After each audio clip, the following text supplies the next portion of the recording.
Good morning everyone and welcome to my class of mathematics, my maths, my methods. Class 11th mathematics में आज हम कर रहे हैं टॉपिक सेट्स, जिसमें लास्ट टाइम जो हमने किया था उससे आगे कंटिन्यू करेंगे। लास्ट टाइम हमने एक्सरसाइज 1.3 की थी, उससे आगे अभी 1.3 हमारी थोड़ी सी पेंडिंग थी, उसी को आगे हम कंटिन्यू करते हैं। 1.3 में हम कर चुके थे क्वेश्चन नंबर 2 तक। थर्ड क्वेश्चन में हम आए हुए थे। थर्ड क्वेश्चन था हमारे पास एक गिवन स्टेटमेंट है, सेट है, उसका सबसेट है या सिंबल रिप्रेजेंटेशन है, उसको हमें बताना है कि वो रिप्रेजेंटेशन करेक्ट है या इनकरेक्ट, दैट इज राइट और रॉन्ग, ट्रू और फॉल्स। ट्रू फॉल्स फॉर्म में था हमारे पास क्वेश्चन। ठीक है, क्वेश्चन क्या था? थर्ड क्वेश्चन देखो, question third is set A is given as we have a set A which is 1 2 3 4 and then 5. This is the set A. ठीक है, अब इसके लिए कुछ स्टेटमेंट्स गिवन है, हमने बताना है कि वो स्टेटमेंट्स ट्रू है या फॉल्स।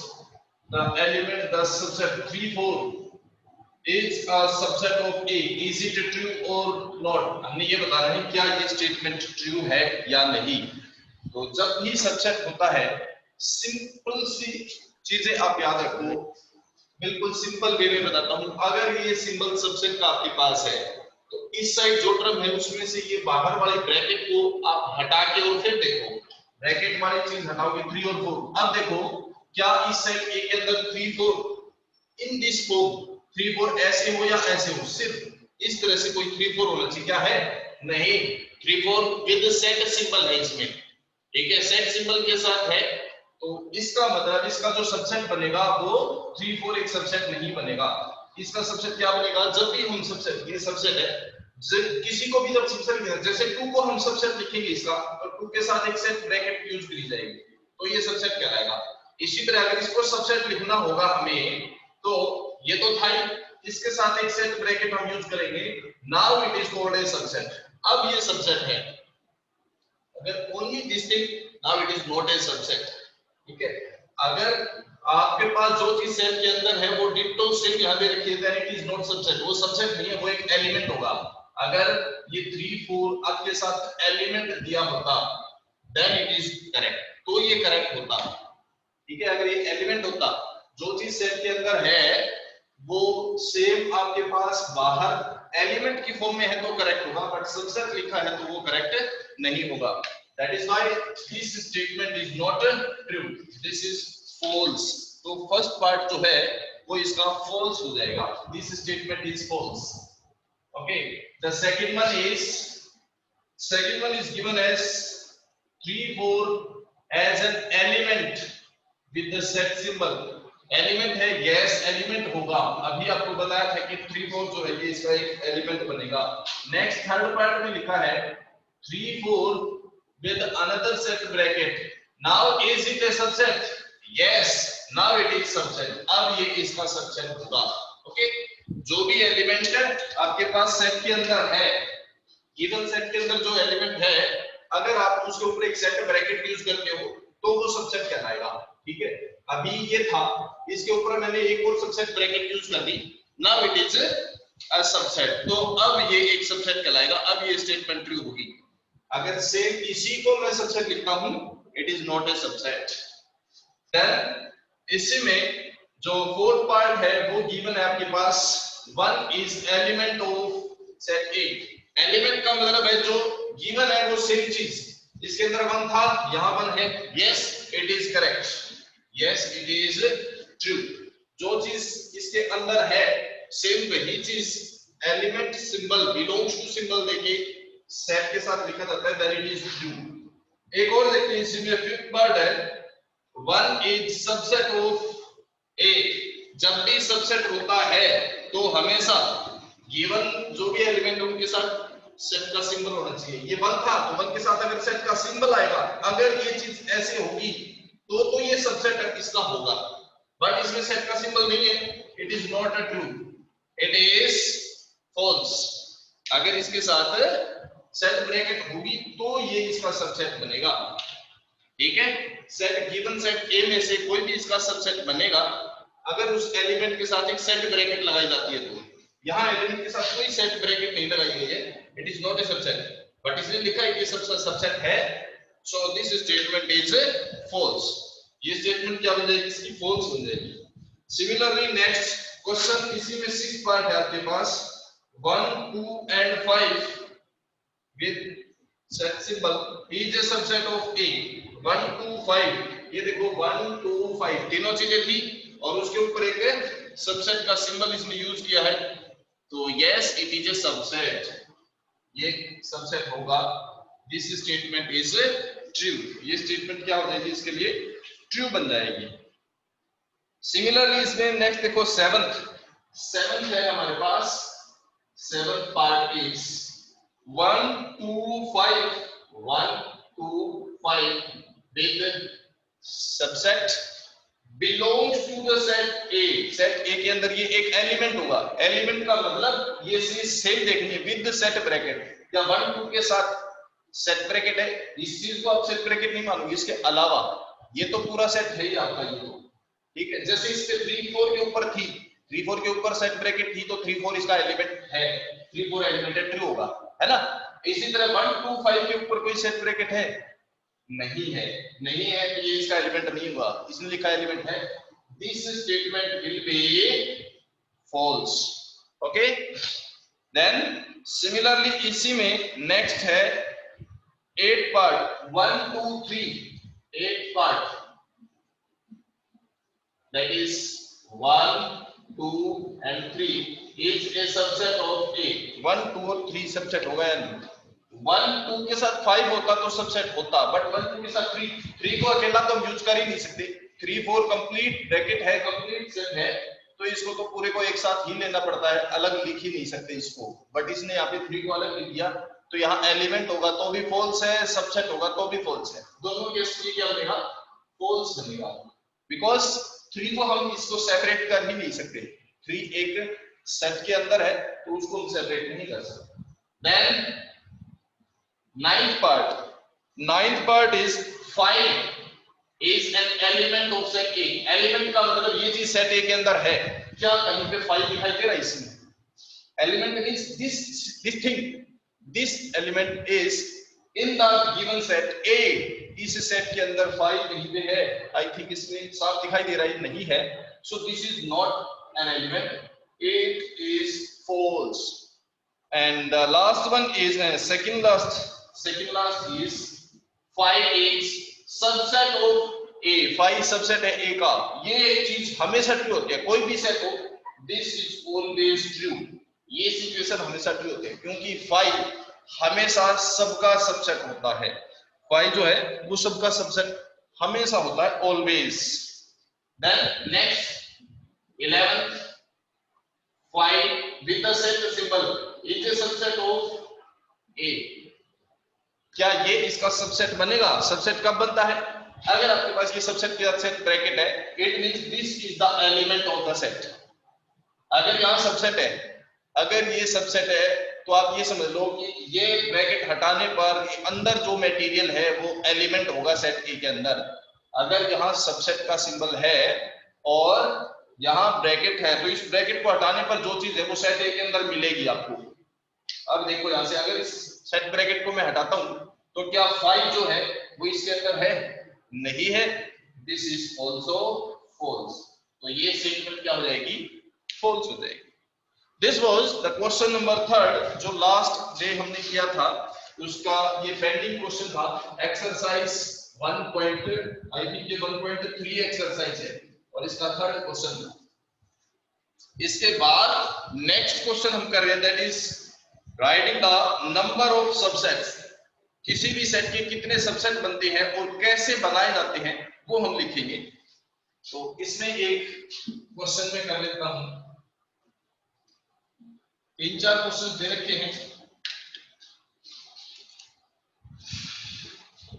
मैं अपनी तरफ से 4 एलिमेंट का एक सबसेट बना के दिखा देता हूं। Let us suppose we have A B C and D। This is A set, ये हमारे पास एक गिवन सेट है, let it is the set A। Let it be the set A is given as A, B, C and D। This is a given set। Let's suppose this is a set। ये given questions में से नहीं मैंने अलग लिखा है, but pattern इसमें आपका सारा आ जाएगा। तो आपको पता चल जाए किसी भी सेट के सबसेट कैसे लिखे जाते हैं। ओके, तो subset of A, what are the subsets of A? Subsets कैसे लिखेंगे? सबसे पहले एक सबसेट सब में हमेशा होता है, दैट इज 5। 5 को आप ऐसे भी लिख सकते हैं, या फिर आप इसकी जगह पे ब्लैंक ब्रैकेट यूज कर सकते हैं, दैट इज आल्सो रिप्रेजेंटिंग 5। ये भी 5 को ही रिप्रेजेंट करती है, बट आप ब्रैकेट के अंदर, इसके अंदर 5 नहीं लिख सकते। This is not a subset, ये चीज रॉन्ग हो जाएगी, क्योंकि इसके अंदर कहीं 5 नहीं था, तो आप सबसेट के अंदर 5 नहीं लिख सकते। आपको अगर 5 किसी का सबसेट बनाना है, you have to write it separately. Okay, then single single element को ले लेते हैं, single A, then single B, single C, then single D, then taking paired element, 2 elements का पेयर ले लेते हैं, ए बी। ए से जितने पेयर बन सकते हैं वो सारे बना लो पहले, कोई हमारे पास छूटेगा नहीं इससे, फिर कोई भी एक भी सबसेट मिस नहीं होगा। ए बी हो गया, ए से और क्या बन सकता है? ए सी बन सकता है, ए से नेक्स्ट क्या बनेगा? ए डी बनेगा। तो ए से जो बन सकते थे वो सारे लिख दिए।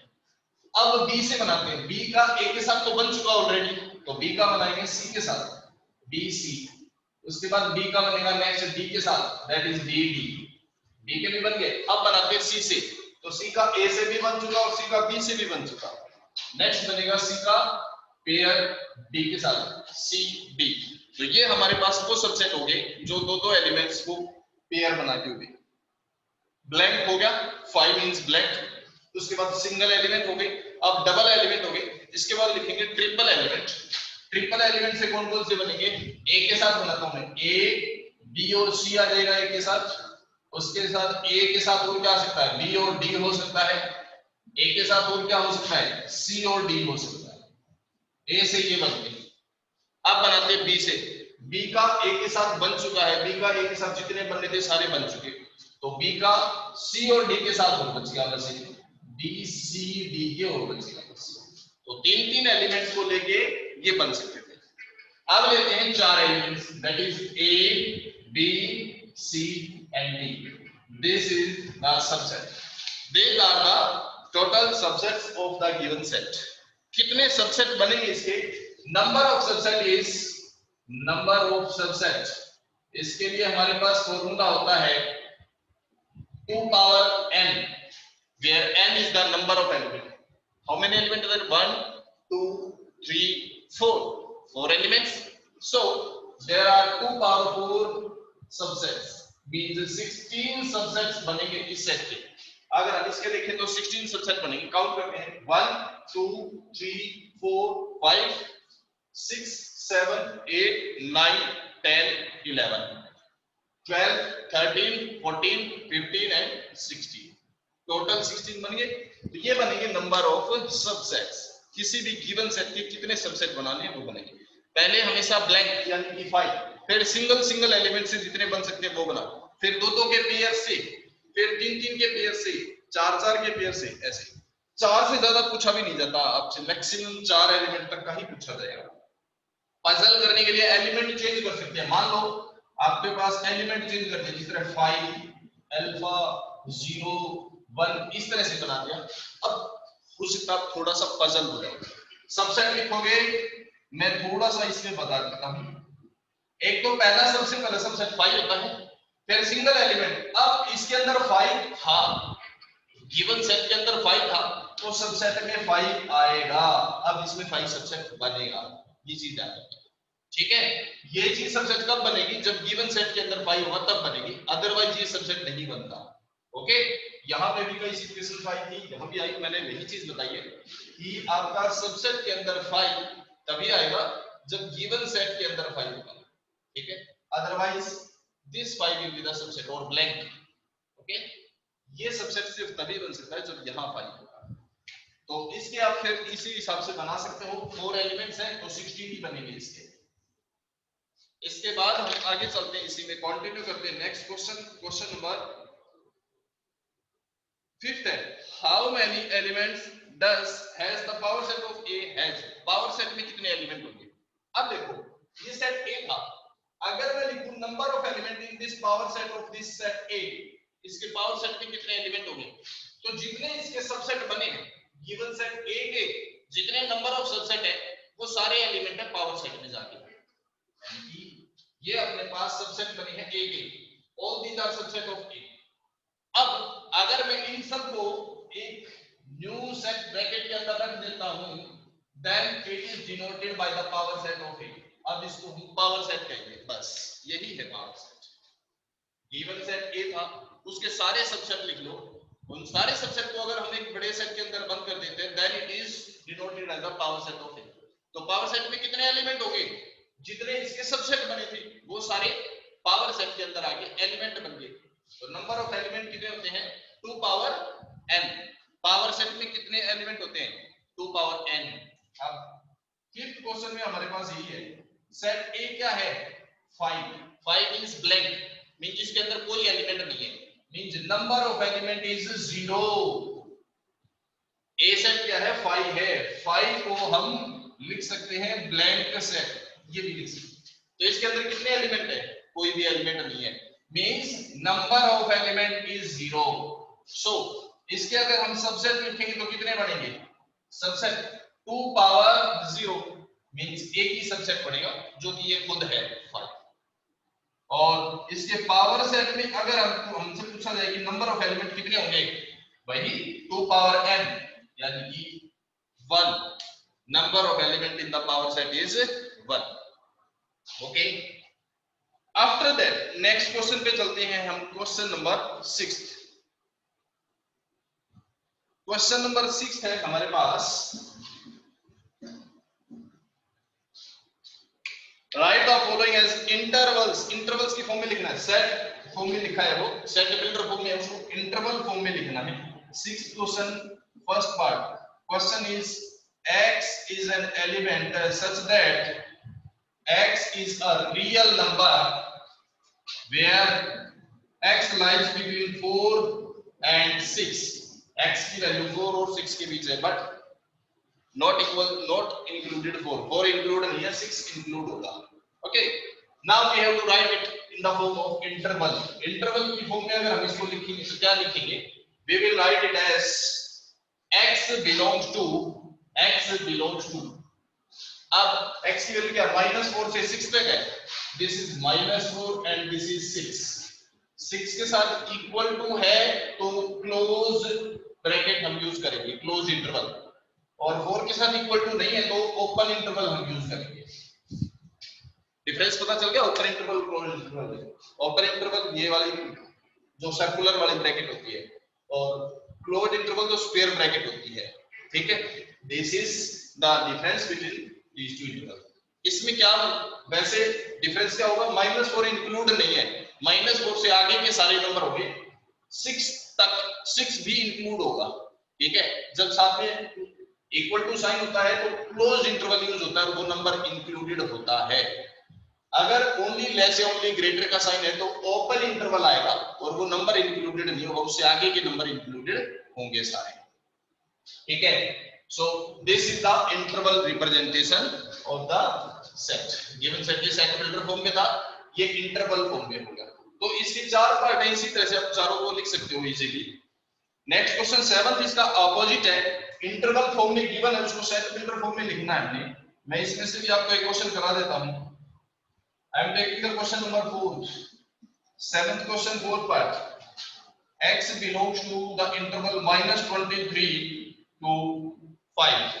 So we can write it in the form of set builder as x such that x is real number। याद रखना, ये जो इंटरवल ब्रैकेट है ये सिर्फ रियल नंबर के केस में ही यूज होती है।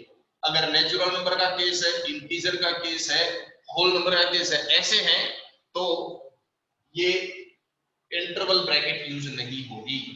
Okay, interval bracket is used only in case of real numbers. अभी देखो यहाँ पे x belongs to real number और x की वैल्यू कहां से कहां तक है? -23 से 5 तक। तो -23 से लेकर 5 तक होगा, बट -3 पे क्लोज्ड इंटरवल है तो साथ में इक्वल टू आएगा, और 5 पे ओपन इंटरवल था तो इक्वल टू नहीं आएगा। This is the set builder form. ये इसकी इंटरवल रिप्रेजेंटेशन है and this is the set builder form of the given set. Okay, after that हम चलते हैं नेक्स्ट क्वेश्चन पे and question number 8 that is what universal set would you propose for each of the following। कुछ set given है, उनके लिए universal set क्या होना चाहिए। यूनिवर्सल सेट कौन सा होता है, ऐसा सेट जिसमें हर एक एलिमेंट सेट के सारे एलिमेंट आ जाएंगे। ठीक है, फॉर एग्जांपल मैं एक जनरल सा एग्जांपल लेता हूँ। एक टोकरे में हमारे पास एप्पल्स है, दूसरे टोकरे में हमारे पास ऑरेंज है, तीसरे टोकरे में हमारे पास बनाना है। तो एक ऐसा बड़ा टोकरा जिसमें तीनों चीज आ जाए वो क्या हो जाएगा, यूनिवर्सल सेट हो जाएगा। ओके, तो इसी तरह से हमारे पास यूनिवर्सल सेट क्या है, जिसमें हर एक सेट के सारे एलिमेंट हों। तो क्वेश्चन नंबर 8 क्या है, what universal set would you propose. इसका फर्स्ट पार्ट में लिखा है the set of right angle triangles और दूसरे पार्ट में लिखा है the set of isosceles triangle. एक टोकरे में राइट एंगल ट्राइंगल्स है, दूसरे में आइसोसेलेस ट्राइंगल है। तो बड़े टोकरे में क्या आएंगे, हर टाइप के ट्राइंगल लिख दो, एवरी टाइप ऑफ ट्राइंगल। तो सेट ऑफ ट्राइंगल्स, ठीक है। तो सेट ऑफ ट्राइंगल्स अगर आप लिख दोगे तो फर्स्ट सेट के भी एलिमेंट आ गए, उसमें सेकंड भी आ गए, क्योंकि ट्राइंगल्स के अंदर इक्विलेटरल भी अपने आप उसके अंदर इंक्लूड हो जाते हैं, आइसोसेलेस भी उसके अंदर इंक्लूड हो जाएंगे। ठीक है, अगर आप सिर्फ लिखते हो सेट ऑफ ट्राइंगल्स तो उसके अंदर इक्विलेटरल भी आ गए, आइसोसेलेस भी आ गए, तो वो क्या बन गया, एक यूनिवर्सल सेट हो जाएगा। The question number 9 is given the set A, set B, set C, A, B और C तीन सेट गिवन है, which of the following may be considered as the universal set। Question number 9 पे हमारे पास तीन set given है A, B and C।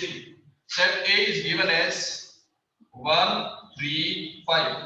Set B is given as 2, 4, 6. Set C is given as 0, 2, 4, 6, 8.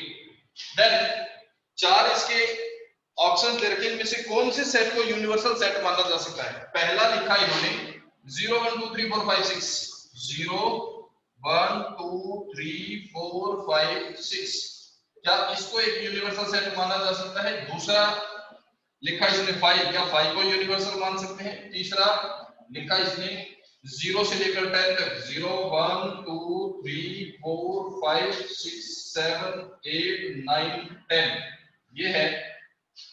और चौथा लिखा है 1 से लेकर 8 तक। Fourth one is 1, 2, 3, 4, 5, 6, 7, 8। Which of the following may be considered as the universal set।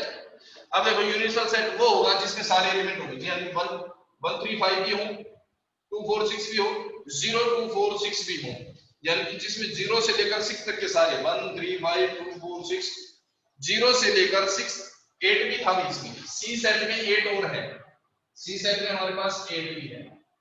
Means universal set कौन सा होगा, जिसमें 0, 1, 2, 3, 4, 5, 6 और 8 ये सारे ए, बी और सी के सारे एलिमेंट हो। 0 से 6 तक इसमें 8 नहीं है। सी में 8 था ना, यूनिवर्सल सेट वो होता है जिसमें सारे हों, इसमें 8 नहीं, इसका मतलब ये यूनिवर्सल नहीं हो सकता। 5 तो यूनिवर्सल होगा ही नहीं, क्योंकि 5 तो पहले से ही ब्लैंक है। तीसरा है 0 से लेकर 10 तक सभी एलिमेंट है, तो इसमें ये भी है, ये भी और ये भी। फोर्थ वाले में 0 नहीं है, 1 से 8 तक है बट 0 नहीं है, तो ये भी नहीं हो सकता।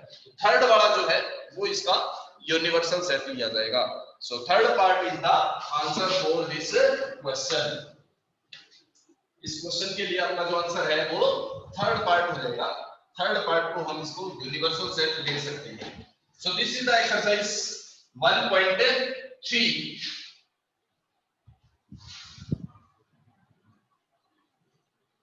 अभी हम इससे आगे कंटिन्यू करते हैं।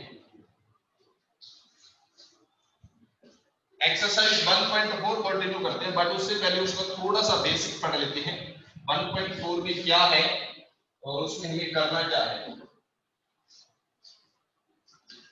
इसमें है हमारे पास सबसे पहले है वेन डायग्राम आता है। वेन डायग्राम क्या है, वेन डायग्राम एक ऐसा डायग्राम जिसकी हेल्प से हम सेट्स को रिप्रेजेंट करते हैं। एक रेक्टेंगल लिया जाता है जिसको नॉर्मली यूनिवर्सल सेट से रिप्रेजेंट किया जाता है। ठीक है, उसके अंदर जितने भी सेट है वो उसके अंदर लिए जाते हैं। उसको सर्कल से शो कर सकते हैं, इलिप्टिकल शेप से, किसी भी शेप से। नॉर्मली सर्कल लिया जाता है, सर्कल भी ले सकते हैं, इलिप्टिकल भी ले सकते हैं। तो इसके अंदर कुछ सेट लिए जाते हैं। जैसे अभी हमने एक क्वेश्चन दिया था जिसमें ए सेट क्या था 1 3 5 ये था, बी सेट क्या था हमारे पास 2 4 6 और सी सेट क्या था हमारे पास 0 1 2 3 4 6 4 8 या 0 2 4 6 8 ये था, ठीक है। यूनिवर्सल सेट क्या था हमारे पास 0 1 2 3 4 5 6 7 8 9 10 ये था ना। तो ये हमारा यूनिवर्सल सेट है जिसके अंदर 0 से 10 तक सारे आ गए। अब इसके अंदर 3-4 डिफरेंट टाइप के सेट है। ये सेट ए हो गया, सेट ए में क्या था 1 3 5 ये थे 1 3 और 5। सेट बी में क्या थे 2 4 और 6। सेट बी ये होगा हमारे पास जिसके अंदर क्या है 2 4 6 है। और सेट सी में क्या है 0 2 4 6 है। 2 4 6 उसके अंदर है, यानी कि ये सेट इसके अंदर ही आ जाएगा। ये 2 4 6 इसके अंदर आ गया, क्या बच गया 0 8 और बच गया। दिस इज द सेट ए, ये सेट बी, ये सेट सी और ये यूनिवर्सल सेट हो गया ना। गिवन सेट को रिप्रेजेंट कर दिया। अब यूनिवर्सल सेट में जो एक्स्ट्रा बच गया वो बाहर लिखो। 0 आ गया, 1 2 यहां आ गया, 3 ये आ गया, 4 यहां आ गया, 5 यहां आ गया, 6 ये रहा, 7 नहीं है, 8 और 0 है। तो 7 9 10 नहीं है, तो 7 9 और 10 ये इसमें बाहर कहीं आ गया। So this is the universal set. This representation is Venn diagram. इस रिप्रेजेंटेशन को हम क्या कहते हैं Venn diagram कहते हैं। यूनिवर्सल सेट है ये, ओके। तो ये रिप्रेजेंटेशन जो है वो Venn diagram कहलाती है।